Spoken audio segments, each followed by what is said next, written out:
এমনি কামাই তেমনি কামাই, কামাইতে হবে টাকা। দুধের সাথে মিশাবো পানি আর মানুষের সাথে করবো বেইমানি।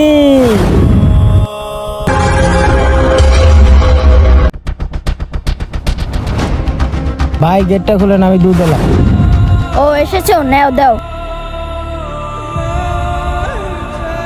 আরে ভাই, তোমার দুধ এত পাতলা কেন? দুধে কি পানি মিশাইছো নাকি? না না ভাই, কি বলো, আমি দুধে পানি মিশাই নি। ও আচ্ছা, ঠিক আছে, যাও।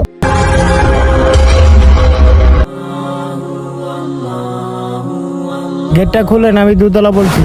ও তুমি এসে পড়েছো, দাও দেখি। আরে ভাই, দিন দিন তোমার দুধ এত পাতলা হচ্ছে কেন? তুমি কি দুধে পানি মিশাচ্ছ নাকি? না না ভাই, আমি দুধে পানি মিশাই না ভাই। কসম করে বলো দেখি। কসম ভাই আল্লাহর, আমি দুধে পানি মিশাই নি। ঠিক আছে, যাও তাহলে। अली अली जानम हिदाय हैदरी या अली अली পার্ট 2 দেখতে চাইলে চ্যানেলটি দ্রুত সাবস্ক্রাইব করুন।